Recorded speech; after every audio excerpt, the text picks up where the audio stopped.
Hi everyone. நம்ம இன்றைக்கி ECMCQ series தான் பார்க்க போகிறோம். அதில் கிராவிடேஷன் பார்க்க போகிறோம். அதில் நம்ம இன்றைக்கி ஏற்கனவே கிராவிடேஷனில் ஃபோர்ஸ் அதை பற்றி பார்த்துட்டோம். இப்போது ஆக்சிலரேஷன் டியூ டு கிராவிட்டி அந்த டாப்பிக்லேருந்து நம்ம கொஸ்டின்ஸ் பார்க்கலாம். நான் கொஞ்ச நாள் கண்டினியூஸாக நான் வீடியோ போடலை. அதுக்கு காரணம் அந்த டெஸ்ட் சீரீஸ் பார்த்துருப்பீங்க பயாலஜிக்கு. அந்த டெஸ்ட் சீரீஸில் டெவலப் பண்ணுறதுலே கொஞ்சம் அதிக டைம் ஸ்பெண்ட் பண்ணனால எனக்கும் நிறைய சில வேலைகள் இருந்துச்சு. அதனால் என்னால் வீடியோ கண்டினியூவாக போட முடியல.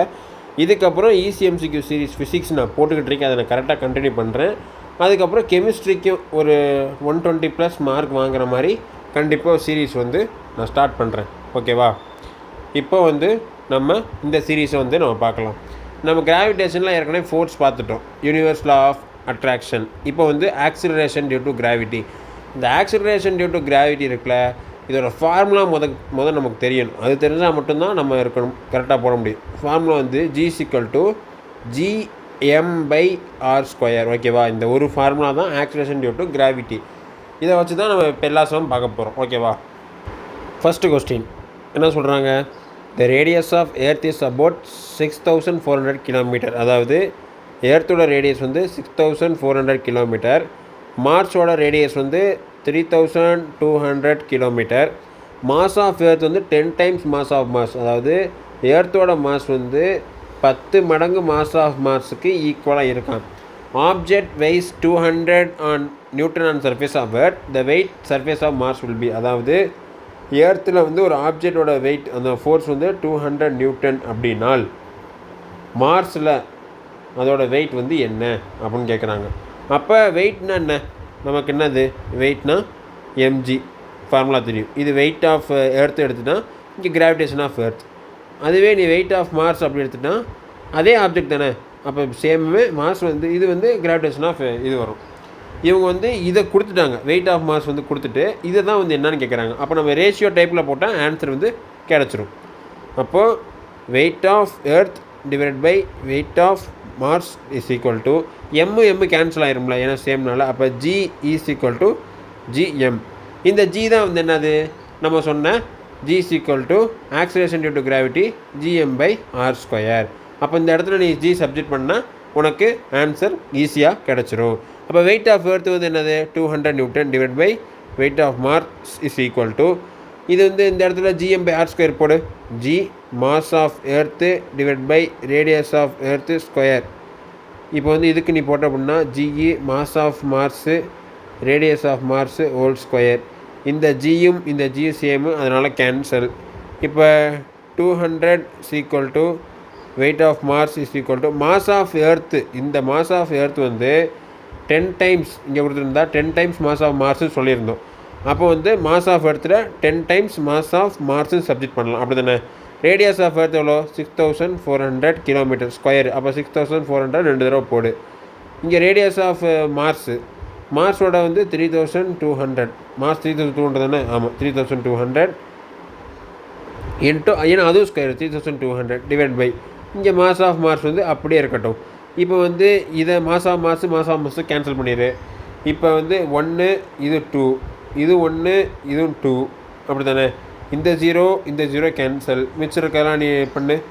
அப்போ 20 divide by weight of Mars is equal to இங்கே எல்லாமே கேன்சல் ஆகிடுச்சு. 1/4 இதுதான் இருக்குது. அப்போ நமக்கு இது தான் வேணும். இப்போ weight of Mars is equal to 80. அப்போ 80 எங்கே இருக்குது? ஆப்ஷன் சி தான் ரைட்டான ஆன்சர். நமக்கு என்ன தெரியணும்? வெயிட்டுன்னு கேட்டால் confuse ஆகிடாமல் வெயிட்னா mg.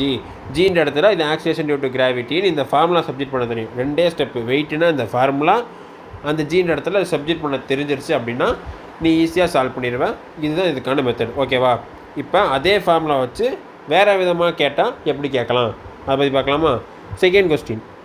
Mass of planet is 1/10 of the Earth. அதாவது ஒரு பிளானட் இருக்குது. அந்த பிளானட்டோட மாஸ் மாஸ் ஆஃப் எர்த் இருக்குல்ல, அதில் 1/10 தான் இருக்கான். இதை தான் அவங்க அப்படி சொல்லியிருக்காங்க. நீ கிராவிடேஷனை பொறுத்த வரைக்கும் ஃபார்முலா தான். அந்த ஃபார்முலாவுக்கு சப்ஜெக்ட் பண்ணுற மாதிரி இந்த மாதிரி நீ எடுத்து கிவன் எழுதிட்டு அப்படின்னா ரொம்ப easy. And its diameter is of of the earth. Diameter of planet of of diameter of எர்த்தில் பாதி தான் இருக்கான். இப்போது acceleration due to gravity of the planet. அதாவது இப்போ அந்த acceleration due to gravity of the planet என்ன அப்படின்னு கேட்குறாங்க. அப்போது நமக்கு எல்லாமே என்ன சொல்லியிருக்காங்கன்னா எர்த்தோட கிராவிடேஷனை வச்சு தான் நம்ம வந்து கம்பேரிசன் போட்டிருக்காங்க. அப்போ நம்ம ரேஷியோ வச்சு தான் கண்டுபிடிக்கணும். அப்போ ரேஷியோ போட்டுரு. Earth gravitation equal to G mass of Earth. இந்த இடத்துல r² தான் இருக்கும், அப்படி தானே? ஆனால் நம்ம கொஸ்டினில் என்ன கேட்டிருக்காங்க? டயாமீட்டர். டயாமீட்டருக்கும் ரேடியஸ்க்கு என்ன ரிலேஷன்? இப்போ வந்து இது ஒரு சர்க்கிள் அப்படின்னா இது ரேடியஸ். டயாமீட்டர்ன்றது இது டயாமீட்டர்.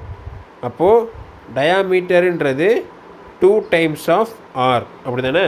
அப்போ இதை இங்கே சப்ஜெக்ட் பண்ண அப்படின்னா G mass of earth is equal to இந்த ஆறுன்ற இடத்துல வரணும். டினா 2r, அப்போ ஆறுனா d/2 தானே ஆறு.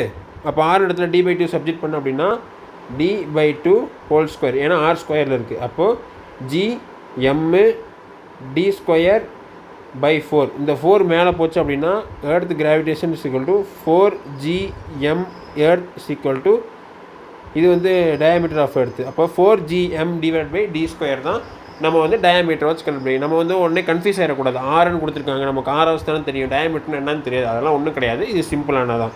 இப்போ இதை சப்ஜெக்ட் பண்ண அப்படின்னா ஆன்சர் கிடச்சிரும். ஆக்சிலேஷன் டியூ டு கிராவிட்டி வந்து எர்த்துக்கு நீ பார்த்த அப்படின்னா 4g மாஸ் ஆஃப் எர்த்து /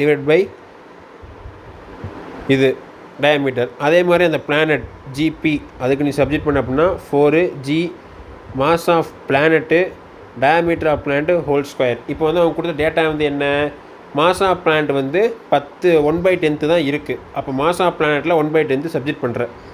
அதுக்கு முன்னாடி இது 4 இது 4லாம் ஏன்னா கான்ஸ்டன்ட்லாம் கேன்சல் பண்ணிடு. அப்போது mass of Earth / mass diameter of Earth whole square. இந்த டயாமீட்டர் ஆஃப் பிளான்ட் வந்து எர்த்தில் பாதி தான் இருக்குதுன்னு சொன்னாங்க, அப்படி தானே? அப்போது டயாமீட்டர் இப்போ வந்து ஸ்கொயர் இருக்கனால diameter of Earth whole square / 4, ஏன்னா அதில் d/2. அப்போ இங்கே d/2 சப்ஜெக்ட் பண்ண அப்படின்னா d/4 மாறிடும். இப்போ மாஸ் ஆஃப் பிளானட் இடத்துல இப்போ மாஸ் / 10 இது சப்ஜெக்ட் பண்ணோம், அப்படி தானே? அப்போது இப்போ mass of Earth / square diameter square 4me. இந்த 10 மேலே போயிடுச்சு அப்படின்னா 10 மேலே போயிடும். இப்போ வந்து ஒரே மாதிரி என்னென்ன இருக்குது? எல்லாமே ஒரே மாதிரி தான் இருக்குது. இது இது இது இது. அப்போ வந்து 10/4. இங்கே என்ன இருக்குது? GE / GP. நமக்கு என்ன வரும்? கிராவிடேஷன் ஆஃப் நியூ பிளானட் தான் வேணும். அப்போ நியூ பிளானட்டை ஒன் சைடு வச்சுட்டு மிச்சம் எல்லாம் இன்னொரு சைடு கொண்டு போயிரு. அப்போது GP இஸ் ஈக்குவல் டு இது வந்து இங்கே போகுமா 4. எர்த்தோட கிராவிடேஷன் வந்து என்ன? 9.8 m/s² / 10. இப்போ வந்து ஜிபி வந்து எடுத்துகிட்டு அப்படின்னா 4 × 0.98. இதை நீ மல்டிபிள் பண்ண அப்படின்னா 98 × 4 அப்படின்னா 32. இங்கே 4 × 9 36 39. அப்போ 2 டாட்னா 3.92. 3.92ன்றது ஆப்ஷன் 4. ஓகேவா? இட்ஸ் வெரி சிம்பிளான கொஸ்டின். எடுத்து கிவனை எழுதுகிற உனக்கான சப்ஜெக்டான ஃபார்முலாவை தூக்கி போட்டு சப்ஜெக்ட் பண்ணி ஆன்சரை முடிஞ்சா இவ்வளோ தான் விஷயம். இப்போ தேர்ட் கொஸ்டின் நான் வந்து ஏற்கனவே சொல்லியிருக்கேன், நீ அந்த மாதிரி தான் எப்போவும் பண்ணேன். நான் 2 கொஸ்டின் சொல்ல மறந்துட்டேன். எப்போவுமே நான் சால்வ் பண்ணுறதுக்கு முன்னாடி வீடியோ பாஸ் பண்ணி வச்சுட்டு நீங்கள் சால்வ் பண்ணுங்கள். அதுக்கப்புறம் தப்பாக இருந்தால் கூட பிரச்சனை இல்லை. உங்களுக்கு ஐடியாவே இல்லைனாலும் 1 நிமிஷம் அதை பற்றி யோசிங்க. அதுக்கப்புறம் நீங்கள் வீடியோ பாருங்கள். இப்போ வந்து என்ன? Spherical planet of mass MP DP a planet, அதாவது வேறு ஒன்றும் கிடையாது. நம்ம போன வீடியோவில் பார்த்த மாதிரி ஆக்சிலேஷன் டியூ டு கிராவிட்டியோட ஃபார்முலாவை கேட்டுருவாங்க. இந்த மாதிரி சில சம்மு நீட்டில் கேட்பாங்க. இப்போ வந்து இப்போ ஆக்சிலேஷன் டியூ டு கிராவிட்டியோட ஃபார்முலா என்ன? gm/r². இப்போ வந்து என்ன? டயாமீட்டர் கொடுத்துருவாங்க. டயாமீட்டர் வச்சு போன சம்பளம் தான் பார்த்தோம். என்னது? 4gm/d², அப்படி தானே? அப்போ 4gm/d²ன்றது ஆப்ஷன் ஃபஸ்ட்டு தான். அப்போது நம்ம வந்து ஒரு சம்மு நல்லா டீப்பாக அண்டர்ஸ்டாண்ட் பண்ணி போட்டோம் அப்படின்னா அதுலேருந்து கற்றுக்கிட்ட விஷயத்தை வச்சு நம்ம நிறையா சம் போட்டுடலாம். அதுக்கான எக்ஸாம்பிள் தான் இந்த சம்மு. இப்போ இந்த ஃபார்முலாவை நம்ம போன கொஸ்டினில் டெரைவ் பண்ணோம். ஆனால் அந்த கொஸ்டின் போட்டதுனால இந்த கொஸ்டினை ஒரு செகண்டில் போட்டோமா, இதுதான் வந்து ஒரு விஷயம், வேறு ஒன்றும் இல்லை. இப்போ 4th கொஸ்டின் அது என்ன? Imagine a new planet having a same density as that of Earth but it 3 times bigger than Earth in size if acceleration due to surface of the Earth. அதாவது அதே acceleration due to gravity formula தான். G = gm/r². ஆனால் இவங்க என்ன கொடுத்துருக்காங்க அப்படின்னா டென்சிட்டின்ற வார்த்தையை கொடுத்துட்டாங்க. டென்சிட்டின்ற வார்த்தையை கொடுத்துட்டா நம்ம என்ன ஃபார்முலா யூஸ் பண்ணணும் அப்படின்னா இவங்க என்ன கொடுத்துருக்காங்க? 3 times bigger than Earth in size. ஒரு பிளானட் இருக்குது, அந்த பிளானட்டோட சைஸ் வந்து 3 times ஆஃப் எர்த் இருக்கான்.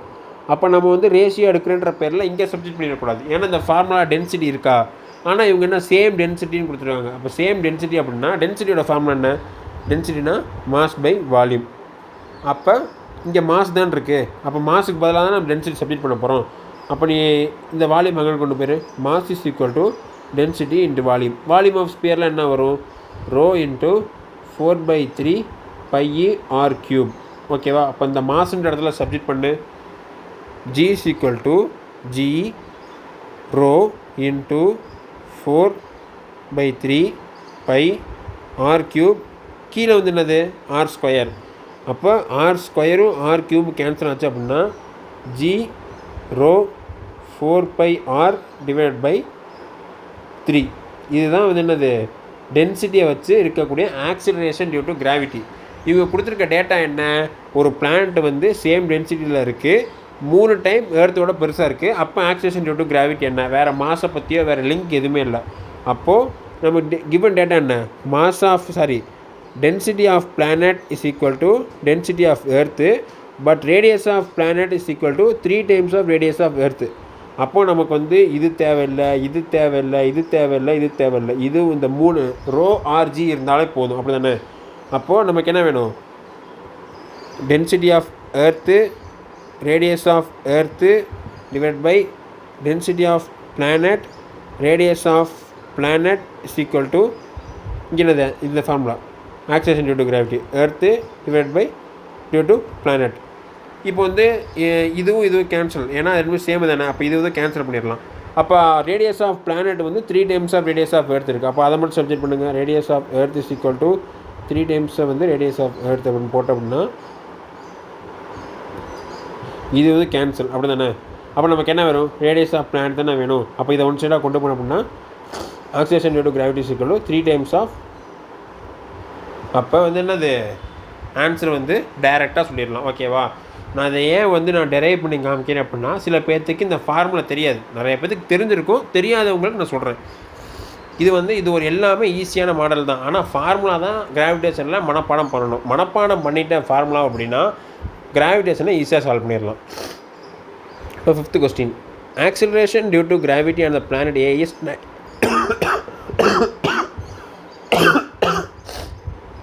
9 times the acceleration due to gravity on the planet B.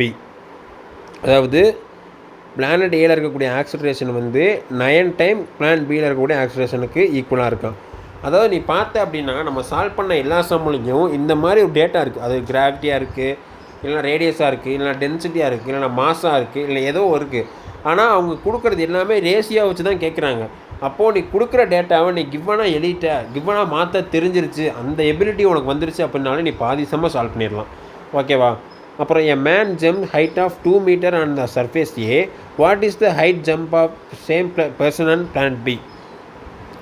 அதாவது ஒரு பிளானட் ஏல அது பிளானட் பி 2 இருக்குது. பிளானட் ஏல இருக்கக்கூடிய ஆக்சிலரேஷன் வந்து பிளானட் பியோட 9 times ஈக்குவலாக இருக்குது. ஆனால் பிளானட் ஏல, இதுதான் பிளானட் ஏ அப்படின்னா, ஒருத்தர் வந்து 2 meter தவ முடியும் அப்படின்னா பிளானட் பியில் எவ்வளவு தவலாம் அதை தான் கேட்குறாங்க. அப்போது ஒரு இனிஷியல் வெலாசிட்டியில் தவிர்ப்பான். அப்படி தானே? மேலே ஜம்ப் பண்ணுறப்போ ஒரு இனிஷியல் வெலாசிட்டியில் கொடுத்தா தான் மேலே போகும். அப்போ இது இனிஷியல் வெலாசிட்டி அப்படின்னா மேக்ஸிமம் எவ்வளோ ஹைட் போக முடியும்? மேக்ஸிமம் எவ்வளோ ஹைட் வேணால் போகலாம். ஆனால் மேக்ஸிமம் ஹைட்டில் வெலாசிட்டி 0. நம்ம 1Dயில் படிச்சிருப்போம். மேக்ஸிமம் ஹைட்டில் வெலாசிட்டியும் 0. அப்போ அதை வச்சு தான் நம்ம வந்து ஒரு ஃபார்முலாவை இங்கே கண்டுபிடிக்க முடியும். அதை வச்சு நம்ம ஃபார்முலா என்ன பண்ணலாம்? v² - u² is equal to 2gS. இந்த இடத்துல ஹைட்டு தானே மெஷர் பண்ணுறோம்ல, ஹைட்னு வச்சுக்கலாம். இப்போ final velocity 0 - u² is equal to மேலே வேம் போகிறான், கிராவிட்டி டவுன்வர்ட் ஸ்லாட் ஆகுது. அப்போ -2gh. இப்போ மைனஸ் மைனஸ் கேன்சலு. அப்போது வெலாசிட்டிக்கும் ஹைட்டுக்கு உள்ள ரிலேஷன் என்ன? u² / 2g is equal to h. இதுதான் வந்து இனிஷியல் வெலாசிட்டிக்கும் ஹைட்டுக்கும் உள்ள ரிலேஷன். ஆனால் இவங்க வெலாசிட்டி கொடுத்துருக்காங்களா? கிடையாது. அப்போ கிராவிட்டியை வச்சு தான் நம்ம என்ன பண்ணணும்? மெஷர் பண்ணணும். கிராவிட்டி இங்கே கொடுத்துட்டாங்க. அப்போ நமக்கு என்ன தேவையில்லை? இது நமக்கு தேவையில்லை. அப்போ height on earth divide by height on planet is equal to inversely ப்ரொபோர்ஷனலாக தான் இருக்குது. அப்போது இதுக்கு இன்வெர்ஸ்லி ப்ரொபோஷனல்னா gravity and earth is equal to gravity and planet. நமக்கு என்ன வேணும்? Height jump by 7% planet B. Planet பியில் வந்து எவ்வளோ ஜம்ப் பண்ணியிருக்கான்? சாரி, இங்கே எர்த் இல்லை, இங்கே ஏ, இங்கே பி, இங்கே பி, இங்கே ஏ. அவங்க என்ன கொடுத்துருக்காங்க? ஏல வந்து 2 மீட்டர்னு கொடுத்துட்டாங்க, பியில் என்னென்னு கேட்குறாங்க. அப்போ ஏல 2 metre, 2 divide by HP equal to gravity வந்து என்னது? ஏ வந்து 9 டைம்ஸ் ஆஃப் பி, அப்படி தானே? அப்போ ஏ வந்து 9 டைம்ஸ் ஆஃப் பி. ஏன்ற இடத்துல ஜிபி ஈக்குவல் டு 9GB. ஓகேவா? புரிஞ்சா? அப்போ பியும் பியும் கேன்சல். அப்போ ஹைட்டு வந்து எவ்வளோ மீட்டர் தவிர்க்க முடியும் அப்படின்னா 18 மீட்டர். அப்போ ஆப்ஷன் என்னது? ஆப்ஷன் பி தான் கரெக்டான ஆன்சர். இது வரைக்கும் நம்ம வந்து இந்த சாப்டரில், சாரி, இந்த ஆக்சிலேஷன் டியூ டு கிராவிட்டியில் 5 மாடல்ஸ் வந்து பார்த்துட்டோம். நான் அடுத்து வந்து நிறைய மாடல்ஸ் வந்து நான் அப்லோட் பண்ணுறேன். எப்போ அப்லோட் பண்ணாலும் நீ வந்து வீடியோ பாஸ் பண்ணிட்டு நான் சால்வ் பண்ணுறதுக்கு முன்னாடி நீங்கள் சால்வ் பண்ணி பாருங்கள். அப்படின்னா தான் உங்களுக்கு நிறைய ஐடியா கிடைக்கும். நம்ம வந்து நாளைக்கு இன்னொரு வீடியோவில் பார்க்கலாம். டெய்லியும் பார்த்து கன்சிஸ்டண்ட்டாக உங்கள் மார்க் இம்ப்ரூவ் பண்ணிட்டே இருங்க. தேங்க்யூ.